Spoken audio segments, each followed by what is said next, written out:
Assalamualaikum warahmatullahi wabarakatuh. Perkenalkan, nama saya Julia Smita dengan NIM 21050400065. Saya merupakan salah satu mahasiswi di Prodi Ilmu Hukum di Fakultas Ilmu Sosial dan Ilmu Politik di Universitas Maritim Raja Ali Haji. Video ini dibuat untuk memenuhi tugas konten digital mahasiswa di mata kuliah Hukum Adat, yaitu dengan materi tata cara pernikahan adat Melayu di Lingga. Dalam pernikahan adat Melayu di Kabupaten Lingga mengadut pada prinsip-prinsip kearifan dan nilai-nilai yang tidak bertentangan dengan agama Islam. Dalam tata cara adat pernikahan Melayu di Lingga memiliki susunan upacara atau profesi adat perkawinan memiliki 3 tahapan, yaitu yang pertama, tahapan seorang sebelum menikah, terdiri dari merisi, meminang, mengantar tanda, mengantar belanja atau uang hangus, gadai cupa, ajak mengajak, beganjal, bertangga, gantung-gantung, berandam, dan berinai kecil. Dan tahapan yang kedua yaitu tahapan akad nikah, terdiri dari akad nikah, berinai besar, dan tepuk tawar. Dan yang ketiga yaitu tahapan sesudah menikah, terdiri dari berarak, bersanding, mandi-mandi, berunut, doa selamat, penurunan gantung-gantung, dan tebus.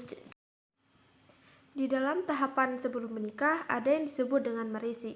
Merisi dengan kata lain artinya menyelidiki, adalah pekerjaan yang sering dilakukan oleh perempuan separuh baya yang ditugaskan sebagai wakil utusan dari pihak laki-laki untuk melihat lebih dekat keadaan sesungguhnya si gadis atau anak dara yang akan dipersunting.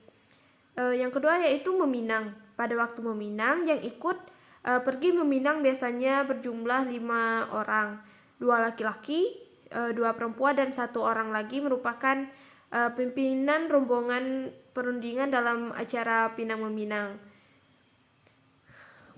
Kemudian yang ketiga mengantar tanda. Mengantar tanda tersebut menunjukkan rasa tanggung jawab dari pihak laki-laki untuk mempersunting gadis. Adat Melayu melarang dan mementangkan tawar-menawar dalam menentukan besar kecilnya hantaran.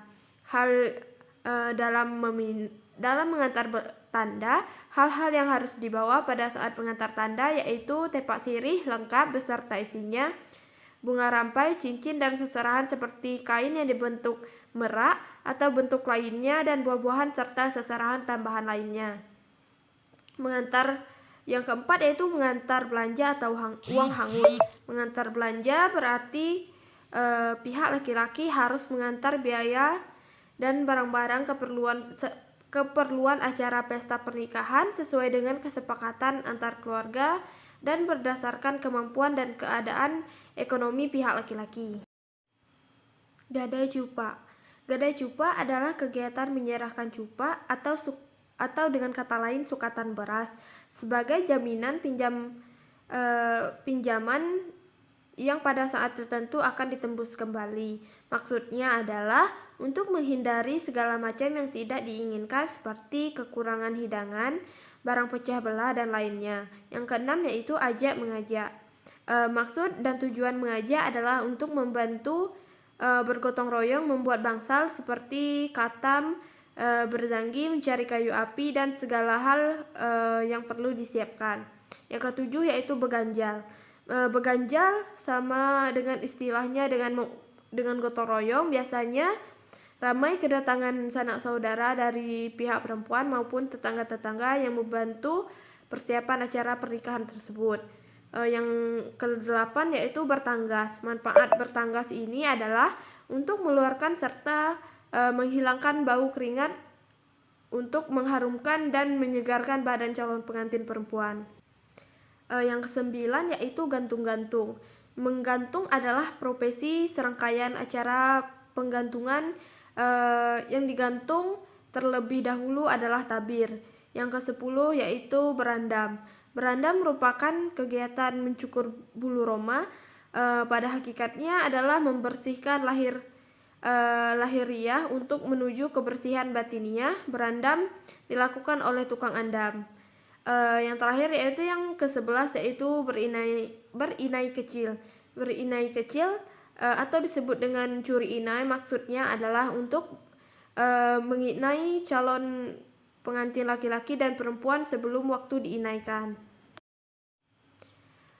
Tahapan akad nikah. Yang pertama, akad nikah. Akad nikah adalah pengucapan ijab kabul oleh laki-laki. Setelah itu dilaksanakan, maka resmilah menjadi suami istri. Yang kedua yaitu berinai besar dan tepuk-tepung tawar. Berinai besar mengandung makna simbolik yang terkandung dalam penginaian ini adalah hidup baru. Artinya dengan berinai, pasangan muda-mudi telah melangkah kakinya memasuki kehidupan berumah tangga. Tujuan pelaksanaan tepung tawar adalah untuk menghilangkan sial majal atau perasaan duka bagi yang ditepung tawari sehingga hidupnya akan selamat dan sejahtera. Kemudian tahapan sesudah menikah yaitu berarak, yaitu mengantarkan pengantin laki-laki ke rumah pengantin perempuan untuk naik ke pelaminan untuk dilaksanakan persandingan. Persandingan itu artinya duduk berdampingan dan bersebelahan di pelamin. Mandi-mandi bermakna pembersihan diri lahir dan batin dilakukan di beranda rumah atau teras rumah ataupun di bangsal. Yang keempat yaitu berunut. Berunut berarti berkunjungan ke rumah pihak keluarga laki-laki. Kegiatan ini dilakukan paling lambat 3 hari setelah mandi penanggi dipimpin oleh Mak Inang. Beliau inilah yang mengajak kedua pengantin dan beberapa kerabatnya untuk berkunjung ke pihak keluarga pengantin laki-laki. Tujuannya adalah semacam silaturahmi sekaligus sembah sujud kepada orang tua pengantin laki-laki dan kerabatnya. Yang kelima doa selamat dan penurunan gantung-gantung, dan yang terakhir yang keenam yaitu tebus cupa. Demikianlah materi dari saya mengakhiri dengan satu buah pantun yaitu siang-siang pergi ke kota, jangan lupa beli alpukat. Demikian materi dari saya, semoga bisa bermanfaat. Wassalamualaikum warahmatullahi wabarakatuh.